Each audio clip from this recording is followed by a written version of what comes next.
Hello all, this is the course CE 416 Earthquake Engineering, and in this lecture we will study the mathematical formulation for multiple degree of freedom systems. So we have already studied the response of single degree of freedom system against any dynamic loadings. So first we have defined the mathematical model for single degree of freedom system. So we have the mathematical model for single degree of freedom system. Then we have studied the response of this single degree of freedom system against different kinds of dynamic loadings. So we started with harmonic loading, then impulse loading, and then the general dynamic loading, and we have already studied two different methods for solving the single degree of freedom system against any general dynamic loading. So we have already studied the response of single degree of freedom system using Duhamel's integral and also using the step-by-step direct integration. And then we also studied the concept of elastic response spectrum and how we can use it to calculate the response of a single degree of freedom system against any given earthquake loading, against any given ground acceleration vector. So now after all this discussion, we will move to the multiple degree of freedom system, MDF system, multiple degree of freedom. So as the name indicates, this will be a structural system which will have more than 1 degrees of freedom. So at a particular time instant, more than 1 displacement numbers or values are required to describe the deformed shape of this system. In single degree of freedom system, you have seen already that, for example, if this is your single degree of freedom system, this one, so only one time function, which is u of t, was required to describe the displacement of this system. But in multiple degree of freedom system, you will have more than 1 displacements, and you will have more than 1 lumped masses also. So let's start. So we will use a very simple kind of a multi-story building as representation of our multiple degree of freedom system. So that simplest idealization have some of the assumptions which are common with the single degree of freedom system also. So in this idealized multiple degree of freedom system, we assume that the columns supporting the floor systems are massless. So all of these columns here, these ones, they are massless, and the mass of the structure is only concentrated at the floor levels. So you can have mass here which is concentrated at this floor level, and let's call it M1. Similarly, you can also have mass M2 here, and you can also have mass for any jth story. So the mass is lumped at several positions, and those positions are basically the floor levels. So this is also one assumption. The floor levels and beams are rigid, whereas the columns are flexible to lateral deformation but rigid in the vertical direction. So this assumption is also same as the single degree of freedom system assumption, that all of these beams, these ones at which the mass is lumped for each story, they are rigid, so they cannot have any axial deformation in those beams. The columns, on the other hand, they are rigid in vertical direction, but they are flexible in lateral direction. So if I apply a force in lateral direction here, so these columns basically will provide the lateral resistance against that force. But if you consider the vertical direction, in that direction all the columns are assumed as rigid. So those columns cannot have any axial deformation, any axial extension or shortening. So all of these assumptions basically result in a very simplified kind of a multi-story building model, which can have only 1 degree of freedom per story. So with all of these assumptions, for example, if you talk about the first story, this story can only move in this lateral direction. For example, if it is first story, so we can call its displacement as u1, which will be function of time. This is the second story, so we can call its displacement as u2, which will also be function of time. So This kind of simple multiple degree of freedom system can help us in understanding several basic concepts in structural dynamics. The last assumption in this simplified model is that the structure is supported on rigid ground. So this assumption is also same as the assumption from single degree of freedom system idealization. So basically what we have essentially done here is that we have distributed the mass of the building at certain locations, basically at floor levels. So this kind of building basically can help us in understanding the simplified dynamic response of regular kind of building structures. So this is also called as the shear building model, and it is useful in developing the basic concepts of multi-story building dynamics. The masses concentrated at the floor levels are denoted by M1, M2 up to Mn, where n is the number of stories, total number of stories. For any jth floor, the mass can be denoted as Mj. The stiffness properties of this linear structure are characterized by lateral story stiffnesses K1, K2, K3 up to Kn of individual stories. So for any jth story, the lateral stiffness is denoted here as Kj. So it is the story shear force required to cause a unit deformation in that story. So for any jth story, the lateral stiffness is represented as Kj, and obviously it will be the sum of all the lateral stiffnesses of these columns, and this lateral story stiffness will be constant, which means the structure is linear. So the relationship between story shear and story deformation will be linear forever, and their slope is basically equal to the story stiffness Kj. So after defining this simplest idealization of multi-story building, let's try to determine the governing equation of motion for this simplified kind of multiple degree of freedom system model. So we will use a two-story building, basically a 2 degree of freedom system model, to formulate the mathematical equation, the governing equation of motion for this kind of a structure. The approach which we will use for this formulation will be the direct dynamic equilibrium approach. There is also a parallel approach that is called the energy approach, and that we will not use. We will focus on this simple approach which makes use of the equilibrium equation to come up with the governing equation of motion. So in this example we will just consider a two-story building. So it's a two-story building with two masses lumped at these two-story levels. So M1 and M2 will be the story masses. The displacement of first story is represented with U1, and the displacement of second story is represented with U2. Let's say that story 1 is applied with the force P1 of T, a dynamic force, and story 2 is applied with a story force as P2 of T. So now you can see that there can be two forces applied to the structure, each at one story level. So the P1 is applied at story level number 1 and P2 is applied at second story basically. So now there are two displacements, two forces and two masses, and for the sake of simplicity we have assumed that there is no damping in the structure, so we don't have any damping coefficients. So only property from structure side is basically two masses and the two story stiffnesses. Let's call them as K1 and K2. So these two are the story stiffnesses, and the displacements are basically U1 and U2. So now this is a two-story building, a 2 degree of freedom system. So it will have two masses, two displacements. The force can be applied at two locations, and it also has two story stiffnesses. So let's use the equation of equilibrium to solve this system and basically come up with the governing equation of motion, just like the single degree of freedom system.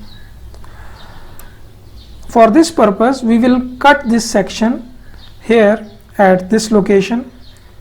We cut one section here and one section here, and then we will draw the free body diagrams, and then we will apply the equilibrium conditions to those free body diagrams.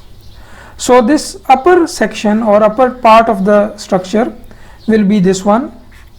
This mass basically will result in the development of inertial forces, and these two columns, this column and this column, these two columns basically will develop the elastic restoring forces. So let's call them FS2, the elastic restoring forces developed by the columns at story number 2. The inertial force developed in the mass of story number 2 is called Fi2, this Fi2, this one, and both of these forces Fi2 and Fs2 will be in the opposite direction compared to this P2. So we can easily apply the equilibrium equation at this free body diagram, and we can get as Fi2 plus Fs2 is equal to P2 of T. So this is the equilibrium equation which we can get. This other part, this second one, the free body diagram will look like this. We have cut the section at this location, basically at story number 2. So we have one force as Fs2. We will also have another force which will be same in magnitude but opposite in direction. That force will be called as Fs1A, and its direction will be basically opposite to Fs2, but the magnitude will be same. So both Fs2 and Fs1A will be same but opposite in direction. The other force which this free body diagram will have will be Fs1B, this one, and that purely will be coming from the elastic restoring force of first story columns. And the third force we will have is this P1 applied force, and there will be the inertial force also developed by the mass of story 1, Fi1. So you can also physically think of this direction of Fs1A to be rightwards, because the directions of displacement which we have assumed in this example are both towards right.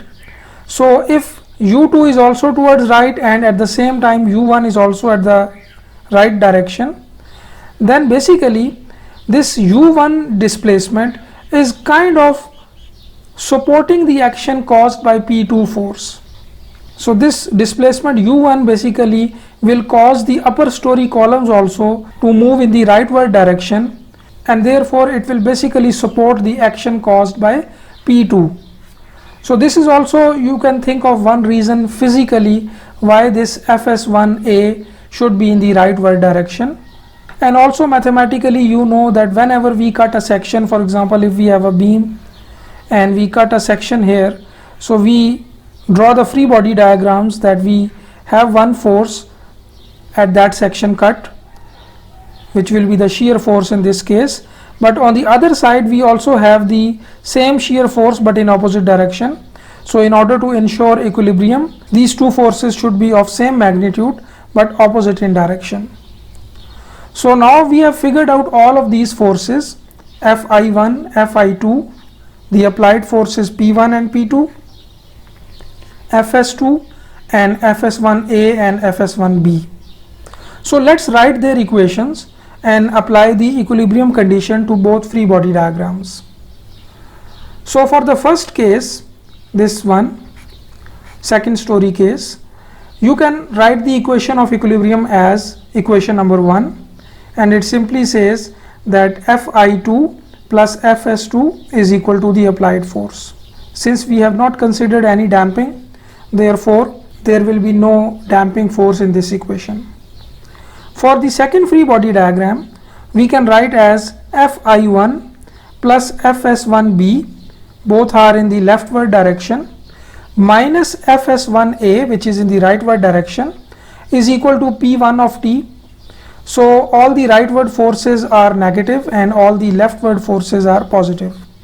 So we will get this equation number 2 from equilibrium. So let's write each of the elastic restoring force and inertial force in terms of the displacements and acceleration. So for example, we know already that Fs1B, which is this one, the elastic restoring force coming only from the columns of first story, will be simply equal to the K1, which is the stiffness of first story, K1 multiplied by U1. the displacement of first story. So this equation number 3 is clear. The Fs2, this one here, this will be equal to K2, which is the stiffness of second story, K2, multiplied by the difference of these two displacements, U2 minus U1, this one. So basically the relative displacement which will result in the deflection of columns and the development of elastic restoring forces in second story will be the displacement which will be difference between second story displacement minus first story displacement. So this will become the Fs2, K2 multiplied by U2 minus U1. For Fs1a, this one, the value will be exactly equal to Fs2, same as Fs2. So it will be K2 U2 minus U1, but its direction will be opposite. So the direction of Fs2 and Fs1a are opposite, but their values will be same. So equation 4 and equation 5 will have the same right hand side. So we have basically figured out all of these three elastic restoring forces. Basically there are two elastic restoring forces, but these two are exactly same but opposite in direction. Inertial forces will be simple. Fi1 will be equal to m1 into u1 dot dot, the inertial force in first story, and Fi2 will be the inertial force in second story. So if we put all of these equations, equation number 3, 4 and 5, and also this equation number 6 and 7, into this equation number 1 and 2, which is the equilibrium equation. Equation 1 and 2 were the equilibrium equation. So we can get this equation, these two equations. So for example, you know already that what were the two equilibrium equations we had? We had Fi2 plus Fs2 is equal to P2 of t. This was our first equilibrium equation. The second one was Fi1 plus Fs1b minus Fs1a is equal to P1 of t. So we can see here that this equation 9 is basically when we put the values in first equation. So Fi2 was m2 u2 dot dot, and Fs2 was K2 u2 minus u1 is equal to P2 of t, and here also we have P2 of t. So equation 9 is basically this first equation of equilibrium. The equation 8 is basically this second equilibrium equation. So let's check. Fi1 is equal to m1 u1 dot dot, this one. Fs1b is equal to K1 u1. We already know this. Fs1b is equal to K1 u1, function of time. The Fs1a is equal to K2 u2 minus u1, but basically this was minus sign here. So what I have done here is that I have taken minus out and this becomes positive, and inside the bracket is now u1 minus u2 instead of u2 minus u1. So now the equation is in the form of plus K2 u1 minus u2, not u2 minus u1. So this minus sign basically becomes positive with this change, is equal to P1 of t, and here also we have P1 of t. So these are the two equations of equilibrium now when we put the values of inertial forces and elastic restoring forces. So these two equations 8 and 9 governs the motion of the two-story idealized structural system. So our basic unknown in these two equations is u1 and u2. Similarly, u1 dot dot and u2 dot dot were also our unknowns. Similarly, just like single degree of freedom system, the masses, story masses m1 and m2, both will be known for a given structure, and story stiffnesses K1 and K2 also will be known for a given structure, and the applied loading also will be known. P1 of t and P2 of t will also be given, and our target would be to solve this multiple degree of freedom system to calculate these story displacements. So unlike the single degree of freedom system, now we will have two displacements for a 2 degree of freedom system. So we can condense these two equations, which were equation 8 and 9, into one matrix equation. So this equation 10 is basically a condensed form of same equation 8 and 9. If we multiply this matrix, first row with this column, first row with this column is equal to this first entry, we will get equation 8. And similarly, if we apply the second row multiplication, we will get equation 9. So this equation 10 is basically a condensed form of two equations. So it's a matrix equation which is in fact two algebraic equations. So if we denote this matrix, because it has the story masses in the diagonal position, so if we denote this matrix as capital M matrix, or the mass matrix of the structure, and if we denote this matrix, this square matrix 2 by 2, as the K matrix of the structure, and it is comprised of the story stiffnesses of the structure, and if we denote this vector, which has two entries, both are time functions, as the P vector, which is the vector containing applied forces, and this vector as U dot dot vector, which means the story accelerations, and this one, last one, which is our main unknown, U vector, which is the story displacements, this one.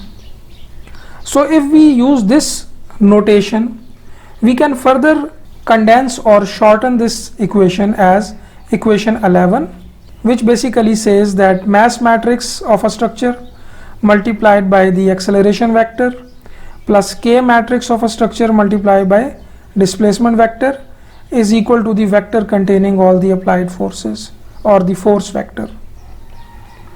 So this was all about a two-story building, but let's return back to the same n-story building, which can have any number of floors or stories. The displacement vector for that structure will be this U vector containing all the U1, U2, U3, which are the story displacements, and the P vector will be a vector containing all the story forces which are applied at certain stories or all stories. Similarly, the mass matrix for this kind of a n-story structure will be this thing, that it will be a square matrix which will be equal to the number of stories or the number of degree of freedom, because we have assumed 1 degree of freedom at each story.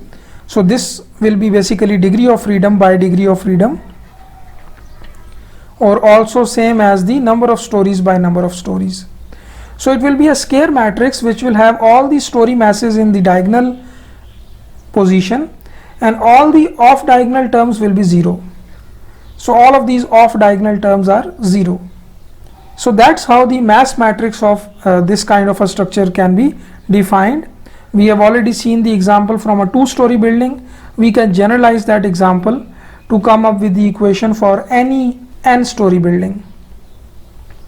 Similarly, the K matrix, using the same trend as we have seen in the two-story building, because we have derived its equation, so we can see that what is the trend. So first story was connected with the second story, so the first entry is K1 plus K2, and then minus K2 and minus K2 here, and the second story was basically the top story. It was not connected to any third story, so here we have only K2. So we can repeat the same order here to formulate the simplified K matrix for any number of story building, and if the story stiffnesses are given K1, K2, K3 up to Kn, we can use this pattern for any number of stories to construct the K matrix. So using the same pattern, we can say that this band basically will have the values in the same order, K1 plus K2 minus K2 minus K2, then K2 plus K3, because second story is now connected with third story, so K2 plus K3 minus K3 here, and then K3 plus K4 minus K4 minus K4 here, and this will continue up to the nth story, and last story will have only Kn because there will be no n plus 1 story here. all the other terms will be 0. So this will be the K matrix for any general n-story building. So we can also condense this equation, n degree of freedom system, into this form, which is equation 10. So mu dot dot m matrix into u dot dot vector plus K matrix into u vector is equal to applied force vector. This was about the undamped systems. For damped multiple degree of freedom systems, there will be a C matrix also. So this is a damping matrix, and that matrix will be multiplied with u dot vector. U dot is the story velocities for that n story degree of freedom system. So C is the damping matrix, u dot is the velocity vector.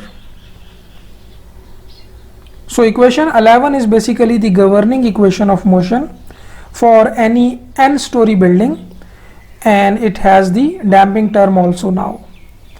So if you have a 10-story building, so basically this equation 11 for that 10-story building is a condensed form of 10 equations. Those 10 equations should be solved simultaneously to calculate the unknown, which is the u vector. So we have used the direct dynamic equilibrium approach to determine the governing equation of motion for a multiple degree of freedom system. This approach was based on the D'Alembert's principle, which is the dynamic equilibrium of the structure. But there is a parallel approach also, which is called the energy approach or variational approach. And the underlying idea behind this approach is the principle of virtual work or variational principle, Hamilton's principle, and the Lagrange's equation of motion, which were developed by Leibniz, Lagrange, and Hamilton. In the direct dynamic equilibrium approach, the displacement, velocity, acceleration, and forces are represented by vectors. But in variational approach, you will be working with work, energy, potential functions, and virtual work, for example, etc. So all of these quantities will be scalar, but when we apply the Hamilton's principle and Lagrange's equation of motion, we will get the same governing equation of motions as we will get from the direct dynamic equilibrium approach. The direct dynamic equilibrium approach can handle only the simple kind of structures, but energy approach can handle complex structures and geometries also. In equilibrium approach, we need to explicitly consider the dynamic equilibrium of individual components. So basically what we do is that we divide the structure using section cuts, and we apply the equilibrium conditions to each section or to the free body diagram of each section. But there is no need to do this in the variational approach. The internal interaction forces are considered in detail and shown explicitly in free body diagrams. So all the internal forces are shown in the free body diagrams and are included in the equilibrium equations in this approach. But in energy approach, all the internal interactions are automatically taken into account. In direct dynamic equilibrium, the motions are described by physical coordinates, but in the energy approach, either physical coordinates or generalized coordinates can be used. So in this lecture, we will only go with this direct dynamic equilibrium approach because it is convenient and is applicable to the simple structures, simple kind of multiple degree of freedom systems. The variational approach is relatively complex and it can handle the complex geometries and shapes also. So the summary is that any general multiple degree of freedom system has this governing equation of motion: mass matrix into u dot dot vector plus C matrix into u dot vector plus K matrix into u vector is equal to applied force vector, which is the P vector. So this equation is basically not one equation, but it is a condensed form of n equations, where n is the number of stories or the number of degrees of freedom in this case. You can compare it with the governing equation of a single degree of freedom system, The same form you can observe here, that you have an inertial force term, you have a damping term, and you have the elastic restoring force term, and you have the applied force term. But here the difference is that you don't have one equation, but you have several equations equal to the number of degrees of freedom. So all of these equations need to be solved in order to get the u vector or the vector of story displacements. So the single degree of freedom analogy will work here also, and the mass matrix and the C matrix and the K matrix will be known from the structure side, and the P of T will be known from the applied loading side. And our target would be to calculate this u of T vector, u dot of T vector, and u double dot of T vector against a given P of T vector. So with this I will end this session, and then in next lecture we will start with the free vibration response of multiple degree of freedom system. So see you in next lecture. Thank you.